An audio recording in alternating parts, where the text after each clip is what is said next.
Hello दोस्तों, स्वागत है आप सभी का आपके अपने YouTube चैनल विद्या गुरुग्राम में। आज की धमाकेदार क्लास में हम लेकर आए दोस्तों Newton's law of motion. Newton's law of motion ये क्लास काफ़ी इंपॉर्टेंट है और ये railway, SSC, police, PSC, Vyapam, MP के जितने भी एग्जाम है सारे एग्जाम के लिए महत्वपूर्ण है। क्लास देखिएगा। न्यूटन के गति के नियम 100% एग्जाम टारगेट क्लास है। इसमें हम सबसे पहले इंट्रोडक्शन को डिस्कस करते हैं। भौतिक विज्ञान में गति और उस पर लगने वाले बल के संबंध को सुव्यवस्थित रूप से समझने के लिए सर आइजक न्यूटन ने 1687 में अपनी अमर ग्रंथ प्रिंसिपिया में 3 ऐतिहासिक नियमों का प्रतिपादन किया था। 3 नियम दिए थे। कितने नियम? 3 नियम दिए थे। इन्हें न्यूटन के गति के नियम कहा जाता है। जो 3 नियम दिए उन्हीं को न्यूटन के गति के नियम कहा जाता है। सबसे पहले हम बात करते हैं बल क्या है। What is a force. देखिएगा दोस्तों, बल क्या है। तो बल वह बाह्य कारक है जो किसी वस्तु की मूल ब्रह्म अवस्था या एक समान गति की अवस्था में परिवर्तन लाता है या लाने का प्रयास करता है। या तो परिवर्तन लाएगा या परिवर्तन लाने का प्रयास करेगा, उसी को हम क्या कहेंगे दोस्तों? बल कहेंगे। देखिएगा, बल का जो एसआई मात्रक है वो न्यूटन है। ठीक है। 1 न्यूटन बराबर कितना होता है दोस्तों? 1 किलोग्राम मीटर पर सेकंड स्क्वायर।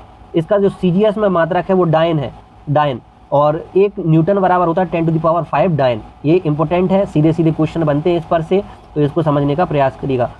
यह एक संपूर्ण सदिश है। देखो, ये एक सदिश राशि है। बल क्या है? सदिश राशि है जिसकी दिशा जो है वो निश्चित होती है। अब हम बात करते हैं गति क्या है। देखिएगा, गति व्हाट इज अ मोशन।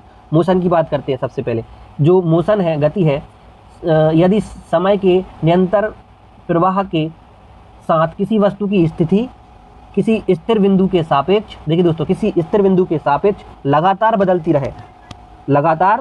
रहे, उसे हम क्या कहते हैं? मोशन कहते हैं, गति कहते हैं। अब देखो, इसमें संतुलित और असंतुलित बल के बारे में बात करते हैं। देखिएगा, संतुलन बल, बैलेंस फोर्स, जब किसी वस्तु पर एक साथ कई बल कार्य कर रहे हो और उन सबका परिणामी बल जीरो हो। एक साथ कई बल कार्य कर रहे हो और उन सबका परिणामी बल जो है वो जीरो हो।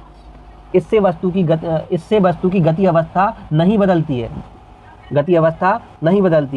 असंतुलित बल क्या है? देखिएगा, असंतुलित बल, जब वस्तु पर कार्य करने वाले बलों का परिणामी बल शून्य ना हो। वहां पर शून्य था, यहाँ पर शून्य ना हो।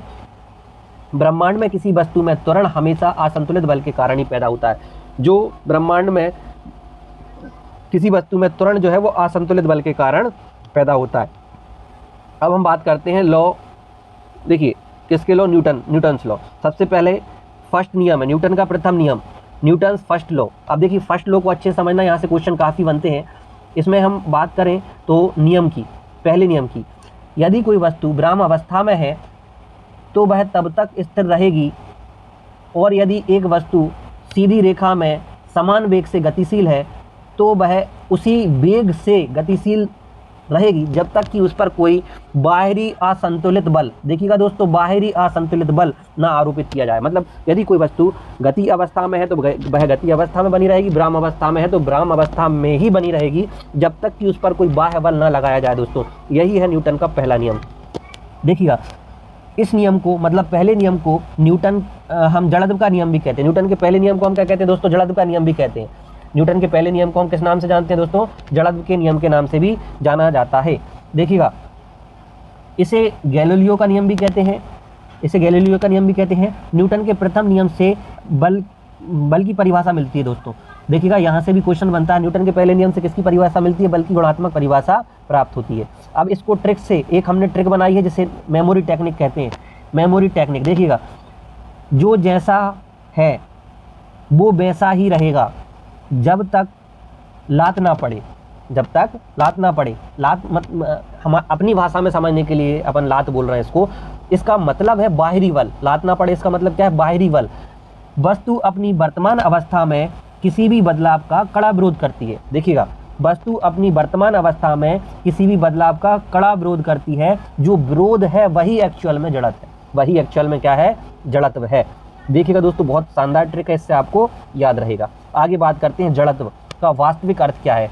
जड़त्व का वास्तविक अर्थ क्या है, ये समझने योग्य बात है। देखिएगा, जड़त्व, इनर्शिया, इसका जो वास्तविक अर्थ है, जड़त्व किसी पदार्थ का वह अंतर्निहित गुण है जिसके कारण वह अपनी विराम अवस्था या गति की अवस्था में परिवर्तन का विरोध करता है। विराम अवस्था या गति की अवस्था में परिवर्तन का विरोध करता है। जड़त्व का सीमा संबंध वस्तु के द्रव्यमान से है। वस्तु के किससे है दोस्तों? द्रव्यमान से। भारी वस्तु का जड़त्व अधिक तथा हल्की वस्तु का जड़त्व कम होता है। बाहरी वस्तु का जड़त्व अधिक और हल्की वस्तु का जड़त्व कैसा होता है दोस्तों? कम होता है। जड़त्व को याद रखिएगा, इंपॉर्टेंट टॉपिक है, यहाँ से क्वेश्चन बनते हैं। आगे बढ़ते हैं, देखिएगा इसमें एक पॉइंट आप याद रख सकते हैं। देखिएगा, गिलास के ऊपर रखे कार्डबोर्ड को तेजी से धक्का देने पर सिक्का जड़त्व के कारण सीधे गिलास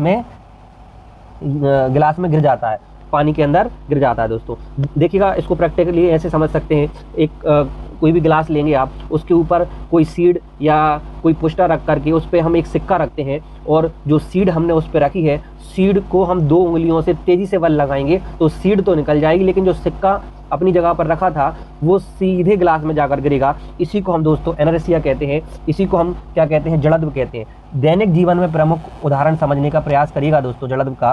देखिएगा, जड़त्व का गति का जड़त्व क्या कहता है? देखिए, गति का जड़त्व तेजी से चलती हुई बस या ट्रेन के अचानक ब्रेक लगने पर उसमें बैठे यात्री आगे की ओर झुक जाता है। आगे की ओर क्या हो जाता है? झुक जाता है। जैसे आप कोई गाड़ी में सफ़र कर रहे हैं, बहुत तेज़ी से बस या गाड़ी की स्पीड है, बस या ट्रेन की स्पीड है, और ट्रेन अचानक से या बस अचानक से ब्रेक लगाती है, तो उसमें बैठे जो यात्री हैं वह आगे की ओर झुक जाते हैं। ऐसा क्यों होता है दोस्तों? जो आपके कमर से नीचे का जो पोर्शन होता है वो बस या ट्रेन की सीट के साथ कांटेक्ट में होता है, और ट्रेन या बस जो है वो एक्चुअल में गति अवस्था में रहती है। गति अवस्था में आपकी जो बॉडी का जो निचला हिस्सा है वो भी गतिमान अवस्था में रहता है। अब बस अचानक रुक जाती है तो आपका जो निचला हिस्सा है बॉडी का वो भी अचानक रुक जाता है, लेकिन जो बॉडी का जो ऊपर वाला पार्ट है वो गति की अवस्था में बना रहता है, जिससे ये आवाज़ होता है कि बॉडी जो है वो आपकी ओर झुक गई है। अब हम बात करते हैं विराम, जड़त्व का विराम। अचानक रुकी हुई गाड़ी के चल पड़ने से यात्री पीछे की ओर गिर जाते हैं, पीछे की ओर। अब इसका अपोजिट मानिए, आपका जो कमर से नीचे का जो पार्ट था वो सारा का सारा बस या ट्रेन की सीट के साथ कांटेक्ट में है। अब बस अचानक चल पड़े तो आपका जो बॉडी का कमर के नीचे का जो पूरा पोर्शन है वो बस के साथ और ट्रेन के साथ गति के साथ आगे बढ़ेगा, लेकिन जो आपकी बॉडी के ऊपर का हिस्सा है वो जड़त्व के कारण स्थिर रहेगा। ऐसा प्रतीत होता है कि बॉडी पीछे की ओर गई, लेकिन बॉडी पीछे की ओर नहीं गई। आपका जो बॉडी का निचला हिस्सा है वो बस या ट्रेन के साथ कांटेक्ट में था, जो आगे बढ़ गया। आपकी ऊपर की बॉडी स्थिर थी तो वो वैसी ही बनी रही, अर्थात आपको प्रतीत होगा कि आपकी जो ऊपर की बॉडी का सिरा है ये पीछे की ओर गिरा। चलिए आगे बढ़ते हैं। धूल भरी दरी को डंडे से पीटने पर दरी या गति में आ जाती है, परंतु धूल के कण भ्रमावस्था के कारण नीचे गिर जाते हैं। ये भी जड़त्व का ही है, उदाहरण समझिएगा। अब हम बात करते हैं न्यूटन की गति का द्वितीय नियम। देखिएगा, न्यूटन की गति का द्वितीय नियम, सेकंड लॉ ऑफ न्यूटन। नियम इंपॉर्टेंट है। जब किसी वस्तु के संवेग परिवर्तन की दर उस वस्तु पर आरोपित बल के अनुक्रमानुपाती होती है, अनुक्रमानुपाती होती है, यह परिवर्तन उसी दिशा में होता है जिसे बल लगाया गया है, दोस्तों। अब देखिएगा द्वितीय नियम क्या कहता है। इस द्वितीय नियम की सहायता से हमें बल का गणितीय सूत्र प्राप्त होता है, और ये है बल का द्वितीय नियम का गणितीय सूत्र। F बराबर m इंटू ए, इम्पोर्टेंट फॉर्मूला। इससे न्यूमेरिकल भी बनते हैं और इसको गति का दूसरा नियम भी कहते हैं। देखिएगा, F मतलब फोर्स मतलब बल, m मतलब मास मतलब द्रव्यमान, a मतलब एक्सेलरेशन मतलब त्वरण। मतलब मास और एक्सेलरेशन का जो मल्टीप्लाई है वो किसको बनाता है? बल या फोर्स को बनाता है। अब देखिएगा आगे संवेग की अवधारणा। यहाँ तक दोस्तों क्लास अच्छे समझ में आई होगी। आपको अगर कुछ भी डाउट हो तो आप कमेंट में बता सकते हैं, और कौन सा टॉपिक आपको जो समझ में नहीं आता वो भी आप बता सकते हैं। ये इंपॉर्टेंट क्लास है, बहुत शानदार आपको कंटेंट प्रोवाइड करा रहे हैं हम। जो भी कंटेंट है उससे पेपर में सारे क्वेश्चन बनने की संभावना रहती है। जिस टॉपिक से क्वेश्चन बनते हैं अगर वो एग्जाम में आ रहे हैं तो उस टॉपिक से क्वेश्चन बाहर नहीं जाएंगे, ऐसा हम कंटेंट बनाने का प्रयास कर रहे हैं। देखिएगा आगे बढ़ते हैं।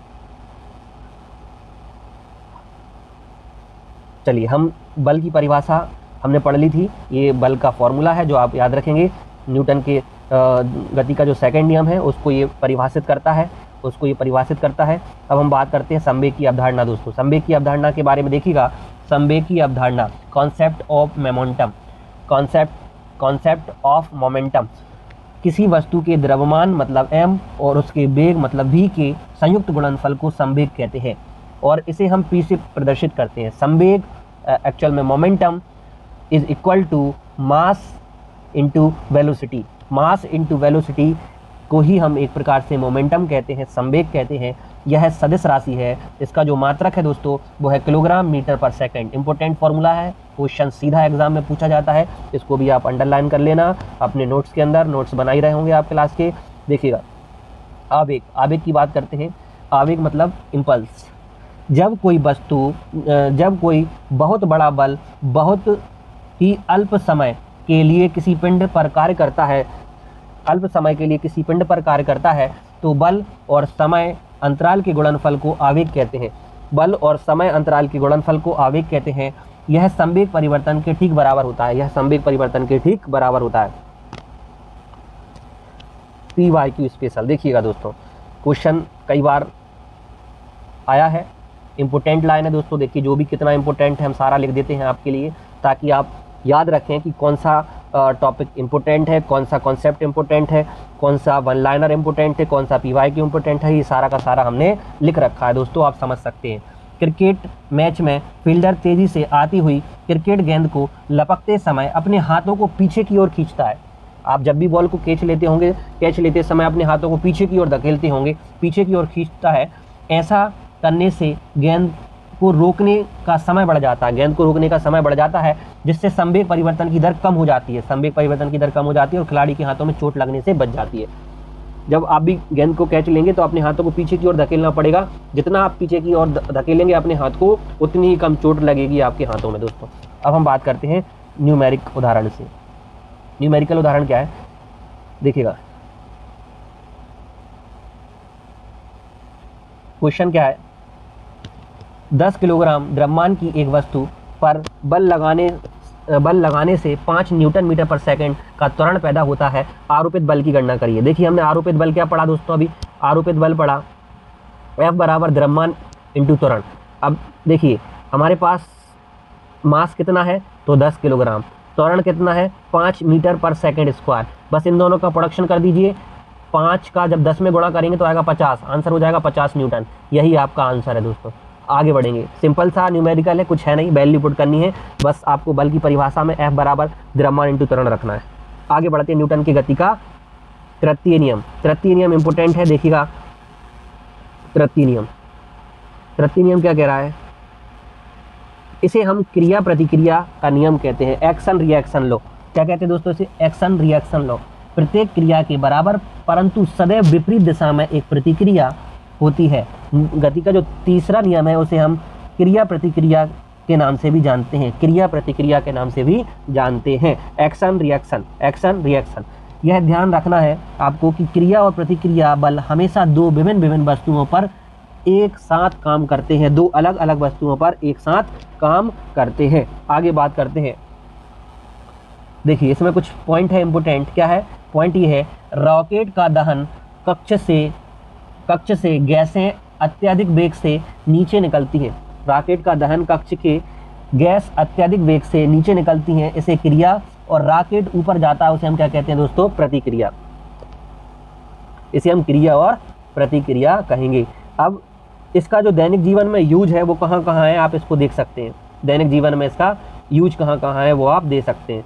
देखिए सबसे पहला पॉइंट क्या है, बंदूक का पीछे हटना। कैसे पीछे हटना, बंदूक से गोली दागने पर गोली तीव्र गति से आगे बढ़ेगी। जब गोली तीव्र गति से आगे बढ़ेगी तो जिसके कारण बंदूक पीछे की ओर तीव्र गति से धक्का देती है। जब बंदूक चलाते हैं तो बंदूक गोली को आगे बढ़ाता है। बंदूक की गोली जितनी गति से आगे बढ़ेगी बंदूक चलाने वाले व्यक्ति को वैसा ही झटका पीछे की ओर प्रतीत होगा। इसे हम एक्शन रिएक्शन कहेंगे। अब देखिएगा रॉकेट का प्रक्षेपण, रॉकेट का उड़ना न्यूटन के तृतीय नियम के साथ साथ रेखीय संवेग संरक्षण, कंजर्वेशन ऑफ लीनियर मोमेंटम के सिद्धांत पर पूर्णतः आधारित है, नाव से किनारे पर कूदने पर नाव का पीछे की तरफ खिसक जाना। जब आप नदी के किनारे नाव से जब बाहर उतरते हैं, किनारे पर आते हैं, तो जब आप किनारे पर आएंगे तो आप नाव में एक बल लगाएंगे अपने पैरों से, तो नाव पीछे की ओर जाएगी, तभी आप आगे की ओर जाएंगे। देखिएगा, ट्रिक से याद करते हैं इसको, ट्रिक से याद करते हैं, ट्रिक से करेंगे। देखो, जैसा दोगे वैसा तुरंत वापस पाओगे, जैसा दोगे वैसा ही तुरंत वापस पाओगे।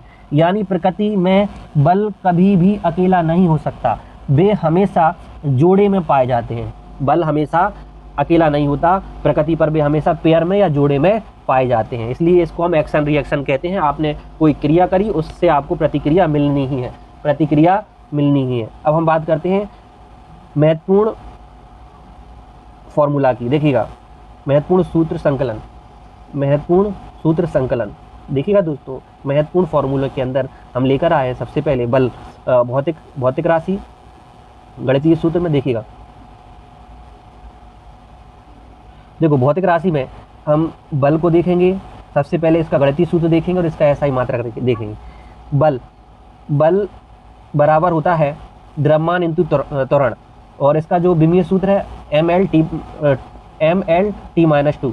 संवेग p मतलब द्रव्यमान इंटू वेग, इसका जो मात्रक है वो किलोग्राम मीटर पर सेकंड है। विमीय सूत्र है ml/t-1। ये इंपॉर्टेंट है दोस्तों, एग्जाम के दृष्टिकोण से। हम एक अलग क्लास लेकर आएंगे जिसमें हम विमीय सूत्र, आपको डायमेंशन जो है वो निकालना सिखाएंगे, फॉर्मूले जो है वो निकालना सिखाएंगे। आगे बात करते हैं आवेग के बारे में। देखिएगा दोस्तों, आवेग आई मतलब इम्पल्स बराबर बल इंटू चेंज ऑफ टाइम, इसे हम चेंज ऑफ मोमेंटम के नाम से भी जानते हैं। इसका जो फॉर्मूला होता है वो होता है न्यूटन सेकंड, और विमीय सूत्र होता है ml/t-1। भार को कहते हैं W बराबर m गुणा g, mass into gravity. Newton n, दिशा पृथ्वी के केंद्र की ओर, दिशा कहाँ होती है? पृथ्वी के केंद्र की ओर। देखिएगा दोस्तों, ये हमने सारा का सारा डिटेल खत्म कर दिया है। अब जो हमने पढ़ा है उससे रिलेटेड इम्पोर्टेंट PYQ और संभावित प्रश्न, जिसे हम MCQ कह रहे हैं, ये आपको हम हल कराने वाले हैं आज की क्लास में।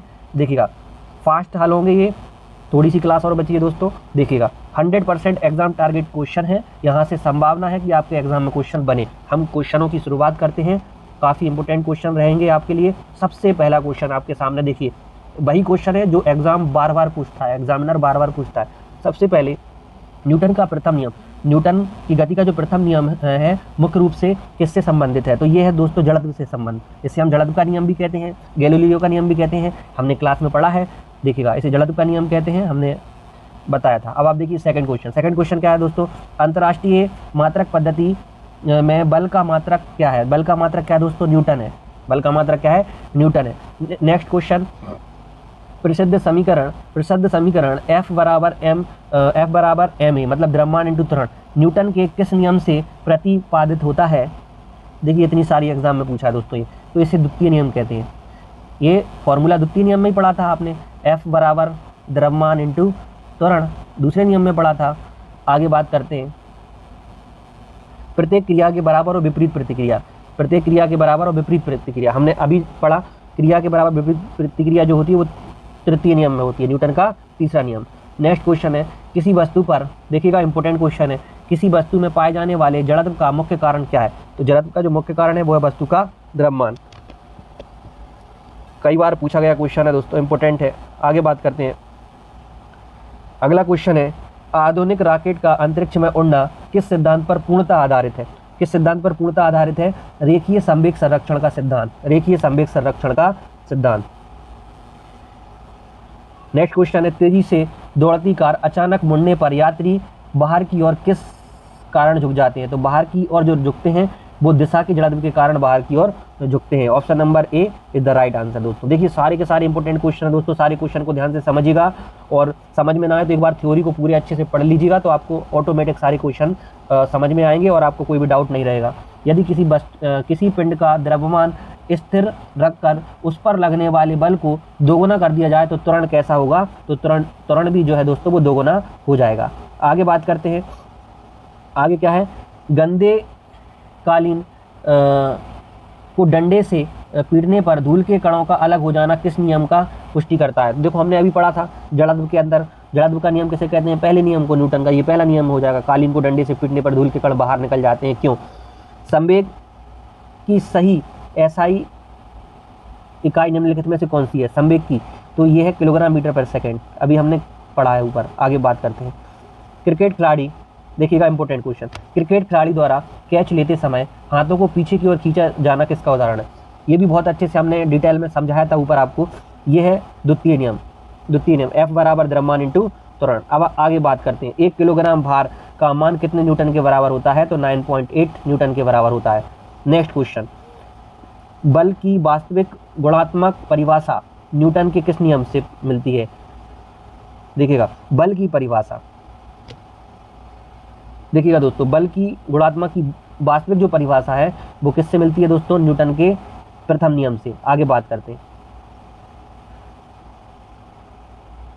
भारी बंदूक से गोली चलने पर कंधे पर जोरदार पीछे की तरफ झटका लगना किसका उदाहरण है? एक्शन रिएक्शन, अभी हमने पढ़ा है न्यूटन की गति का तीसरा नियम है दोस्तों। ये न्यूटन की गति का कौन सा नियम है? तीसरा नियम है। तो ये C option is the right answer. देखिए नेक्स्ट, यदि किसी गतिशील पिंड का वेग अचानक आधा कर दिया जाए तो उसके संवेग पर क्या प्रभाव पड़ेगा? तो अगर पिंड के वेग आधा कर दिया जाए तो उसका जो संवेग है वो भी कैसा हो जाएगा? आधा हो जाएगा। न्यूटन के सिद्धांतों के अनुसार किसी वस्तु का जड़त्व किसी राशि पर निर्भर नहीं करता है, किसी राशि पर निर्भर नहीं करता है। इसका आंसर हो जाएगा दोस्तों ए और सी, वस्तु के वेग और आकार दोनों पर। देखो आगे बढ़ते हैं। जेड हवाई जहाज का इंजन किस बुनियादी नियम या सिद्धांत पर कार्य करता है? तो ये काम करता है दोस्तों न्यूटन का तृतीय नियम। नेक्स्ट क्वेश्चन है इंपोर्टेंट क्वेश्चन ये भी दोस्तों, देखिएगा पीएससी प्रीलिम्स का क्वेश्चन है, बीपीएससी। बल भौतिक रूप से किन दो राशियों का गुणनफल होता है? तो ये होता है दोस्तों द्रव्यमान और त्वरण का। बल किस किस का गुणनफल है? तो ये द्रव्यमान और त्वरण का। आगे बात करते हैं। क्रिया और प्रतिक्रिया बल किस प्रकार कार्य करते हैं? तो क्रिया और प्रतिक्रिया, देखिए एसएससी सीजीएल का क्वेश्चन है, यह हमेशा दो भिन्न वस्तुओं पर विपरीत दिशा में होता है, इंपोर्टेंट क्वेश्चन। इम्पल की भौतिक, आवेग की भौतिक विमा निम्नलिखित में से किसके समान होती है? आवेग इज इक्वल टू संवेग, संवेग के बराबर होती है दोस्तों। एक स्थिर पिंड कर लीजिए, एक स्थिर पिंड सदैव स्थिर ही बना रहेगा जब तक कि उस पर कोई बाह्य बल ना लगाया जाए दोस्तों। क्या ना लगाया जाए? कोई बाह्य बल ना लगाया जाए। आगे बात करते हैं। भौतिक विज्ञान में जड़त्व की वास्तविक माप निम्नलिखित में से क्या है? भौतिक विज्ञान में जड़त्व की वास्तविक माप निम्नलिखित में से क्या है? तो इसकी जो माप होगी दोस्तों वो क्या होगी? वो होगी आपकी द्रव्यमान। किसी नाव खेने के लिए चप्पू को पीछे की ओर मारना किस नियम पर आधारित है? तो तृतीय नियम, एक्शन रिएक्शन। जब आप चप्पू को पीछे की ओर करेंगे तो नाव आगे बढ़ेगी, चप्पू पीछे की ओर, नाव आगे की ओर। ये एक्शन रिएक्शन होता है, क्रिया अभिक्रिया होती है। देखिएगा कुछ क्वेश्चन और बचे हैं दोस्तों। निर्वात और शून्य में स्वतंत्र रूप से गिरने वाली सभी वस्तुओं का क्या हमेशा समान रहता है? तो समान त्वरण रहता है हमेशा। देखिएगा दोस्तों सारे के सारे कितने इंपॉर्टेंट क्वेश्चन हैं, अच्छे से समझिएगा। यहाँ से क्वेश्चन बाहर नहीं रहेंगे। इस टॉपिक से पूरी क्लास को अच्छे से और रिपीट कर करके देखिएगा ताकि सारे क्वेश्चन अच्छे से समझ में आ जाए। किसी वस्तु में होने वाला संवेग परिवर्तन किसके तुल्य है? संवेग परिवर्तन दोस्तों वस्तु पर लगे आवेग के, संवेग परिवर्तन वस्तु पर लगे आवेग के समतुल्य है। नेक्स्ट क्वेश्चन, तैराक को तैरते समय पानी को पीछे की ओर धकेलना पड़ता है, परंतु न्यूटन का कौन सा नियम है? यह कौन सा नियम है न्यूटन का? तो यह दोस्तों न्यूटन का तीसरा नियम। कितनी बार क्वेश्चन बदल के तीसरे लॉ पर आया है? देखो दोस्तों दूसरे पर भी बना है, पहले पर भी बना है, बस थोड़ी सी लैंग्वेज का अंतर होता है। बल का विमीय सूत्र क्या है? तो बल का विमीय सूत्र क्या है दोस्तों? mlt-2। ये तो रट गया होगा आप लोगों को, mlt-2। अगला है 1 न्यूटन बराबर कितने डायन होते हैं? तो 1 न्यूटन बराबर होता है 10⁵ डायन, 10⁵ डायन। नेक्स्ट, वस्तु अपनी अवस्था तब तक नहीं बदलेगी जब तक कि उस पर बाह्य बल ना लगे। यह मूलतः किसका नियम है? तो ये नियम सर आइजैक न्यूटन का है। किसने दिया था ये नियम दोस्तों? ये नियम है सर आइजैक न्यूटन का। नेक्स्ट क्वेश्चन और मोस्ट IMP MCQ का आखिरी क्वेश्चन है। रॉकेट का मुख्य कार्य सिद्धांत निम्नलिखित में से किस राशि के संरक्षण पर आधारित है? तो ये है दोस्तों रेखीय संवेग संरक्षण पर। देखिए सारे हमने 30 के 30 MCQ इंपोर्टेंट MCQ सॉल्व कर लिए हैं दोस्तों। आप अच्छे से सारे के सारे क्वेश्चन को रिपीट कर लीजिएगा। अब देखिएगा दोस्तों, क्विक रिवीजन क्लास है, क्विक रिवीजन क्लास है। इस क्लास के अंदर हम देखिए इंपॉर्टेंट फैक्ट के बारे में पढ़ने वाले। प्रथम नियम बल की परिभाषा मिलती है। प्रथम नियम से किसकी परिभाषा मिलती है? प्रथम नियम से। अब हम बात करते हैं जड़त्व और गैलीलियो का नियम भी कहा जाता है इसे। द्वितीय नियम जो है, इससे बल का सूत्र प्राप्त होता है, व्यंजक प्राप्त होता है। देखो दोनों में डिफरेंस है दोस्तों, गड़बड़ मत कर देना एग्जाम में। पहला है बल की परिभाषा मिलती है पहले नियम से, दूसरे से बल का फॉर्मूला मिलता है। तीसरा नियम जो है, इसे हम एक्शन रिएक्शन कहते हैं, एक्शन रिएक्शन कहते हैं, क्रिया प्रतिक्रिया नियम कहते हैं। हमेशा जोड़े में, प्रकृति में मौजूद होता है, जोड़े में, पेयर में, ये सिंगल नहीं चलता दोस्तों, ये जोड़े में चलता है। आखिरी बचा है संवेग। संवेग मतलब मोमेंटम, द्रव्यमान इंटू वेग करना है। द्रव्यमान इंटू वेग का गुणनफल संवेग कहलाता है। वेग बढ़ाने पर संवेग सीधे बढ़ता है। यहाँ से भी क्वेश्चन बनता है, वेग बढ़ाने पर संवेग सीधे तौर पर बढ़ता है। देखिए अब सर्वाधिक संभावित परीक्षा बिंदु, जो इंपॉर्टेंट पॉइंट है, जो परीक्षा में अक्सर पूछे जाते हैं, ये और आपके क्लास के लिए इंपॉर्टेंट रहेंगे दोस्तों। देखिएगा सबसे पहले हम बात करते हैं, यदि कोई लिफ्ट त्वरित रूप से ऊपर की तरफ बढ़ती है, उसमें खड़े व्यक्ति का आभासी भार अधिक महसूस होता है। लिफ्ट ऊपर बढ़ रही है तो आभासी भार अधिक महसूस होगा। यदि समान त्वरण से नीचे की तरफ आती है तो व्यक्ति का आभासी भार कम महसूस होता है। बस 2 पॉइंट है। लिफ्ट ऊपर बढ़ रही है, देखो ऊपर की तरफ बढ़ेगी तो आभासी भार अधिक महसूस होगा, लिफ्ट नीचे की तरफ आएगी तो आभासी भार कम महसूस होगा। आभासी भार कैसा महसूस होगा? कम महसूस होगा। देखिए यहाँ से क्वेश्चन में कई बार, एग्जाम में कई बार क्वेश्चन आते हैं, इनको याद रखिएगा दोनों पॉइंट को। आखिरी पॉइंट है, यदि अचानक लिफ्ट की डोरी टूट जाए तो मुक्त रूप से लिफ्ट में व्यक्ति का आभासी भार शून्य हो जाएगा, भारहीनता महसूस होगी उसे, वेटलेस। अब देखो भारहीनता शून्य होगी जब लिफ्ट का वायर टूट जाएगा, तो एकदम तीव्र गति से लिफ्ट नीचे आएगी तो व्यक्ति को अपने भार 0 महसूस होगा। ये सारे के सारे इंपॉर्टेंट हैं, इसको अच्छे से एक बार और रिवीजन कीजिएगा दोस्तों। देखो फिजिक्स को रटना नहीं है, समझना सीखो, सिलेक्शन आपका पक्का होगा। फिजिक्स को रटना नहीं है, समझना सीखो, सिलेक्शन आपका पक्का होगा। आप विद्या गुरुग्राम को सब्सक्राइब करिएगा, लाइक करिएगा, कमेंट करिएगा, बेल आइकन प्रेस करिएगा, ताकि आगामी सारी क्लास आपको मिलती रहे, ऐसी धमाकेदार क्लास आपको मिलती रहे। एग्जाम में आपका परफॉर्मेंस अच्छा होगा। आप मिलते हैं आगे की क्लास में। Thank you. जय हिंद, जय भारत।